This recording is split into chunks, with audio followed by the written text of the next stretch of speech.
Fun Facts presents the 1963 Pontiac Super Duty 421, a classic muscle car that was introduced way back in 1962 and ran through 1963.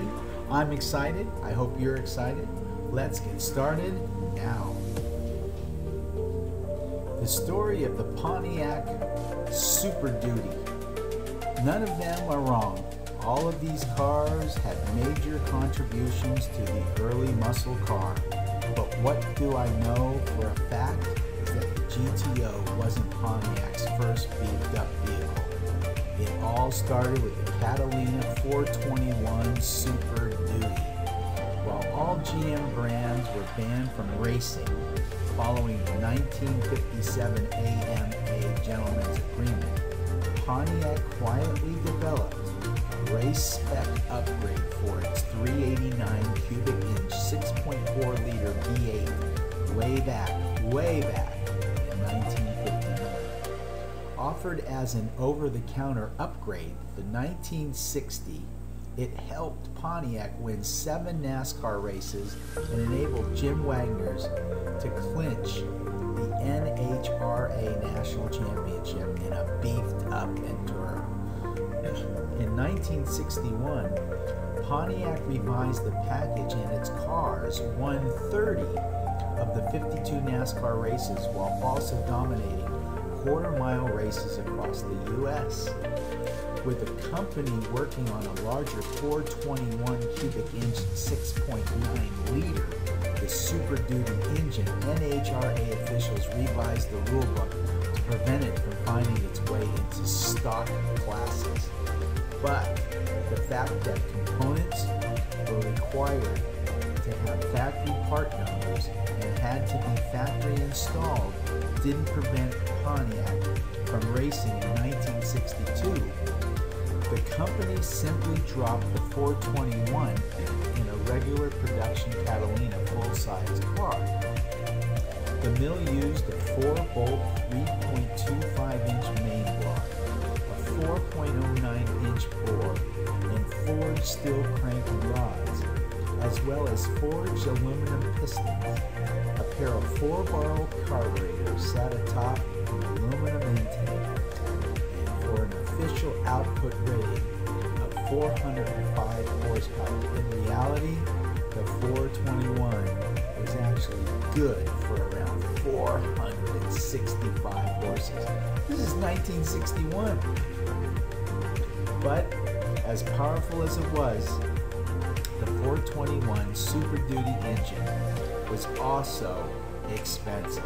The optional mill came in at a whopping $2,250 in 1962, which was almost as much as a base Catalina listed at $2,725. Not surprisingly, Pontiac didn't sell too many of them.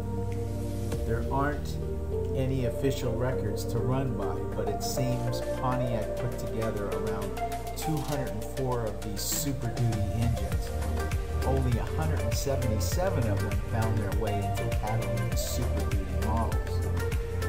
Other sources claim that only 130 were actually fitted with the 421.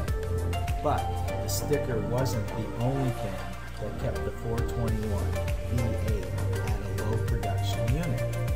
In 1963, General Motors ordered both Pontiac and Chevrolet to put an end to their factory-supported racing efforts.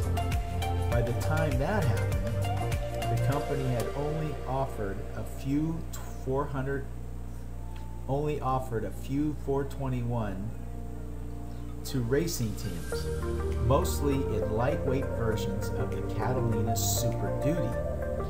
These cars are known as the Swiss cheese Catalinas due to having about 130 holes in their frames for weight-saving purposes.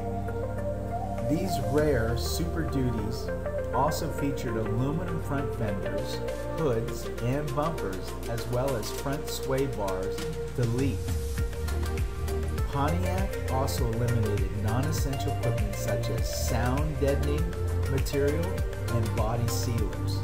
These special cars weren't sold, but rather given to key drag racing teams instead. When properly manhandled down the quarter mile, the Catalina Super Duty stopped the clock at around 13.5 seconds to go with a trap speed of around 107 miles per hour. The lightweight Swiss cheese cars were obviously quicker, covering the distance in the low 12-second bracket at more than 115 miles per hour. The 421 Super Duty engine also found its way into other Pontiac models in far more limited numbers. For instance, a dozen Grand Prix cars were fitted with the race spec V8 late in 1962 model year. Having found out of the impending GM ban on factory racing, Pontiac engineers also assembled a few Tempest compacts with the Super Duty mill over Christmas 1962.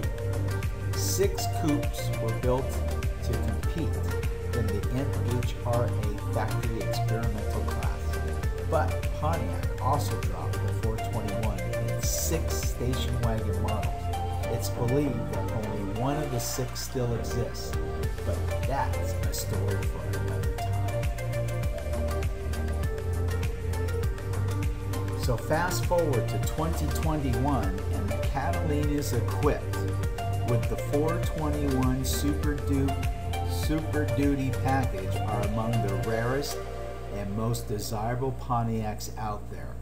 They're quite expensive too, with both regular and Swiss cheese cars valued at almost $500,000. This figure places the Catalina Super Duty alongside the Chevrolet Impala Z11. Yet another GM-built dragster was sold as a street-legal car back in the early 1960s. Wow. So if you found yourself this far into the video, we certainly like to thank you for taking the time to watch our video. And if you like the video, please give us a thumbs up. It really does help our channel. And if you like our channel, please subscribe, because we're going to uncover the rarest and all of the muscle cars from yesteryear. We'll be doing all the supercars, the hybrid cars. We'll be doing all the sports cars. We'll be doing all the autoramas. So we'll be doing hot rods and custom cars. So there's a little bit of everything for everybody, and we'll look forward to seeing you when we upload our next video. And as always, take good care. Have a great day.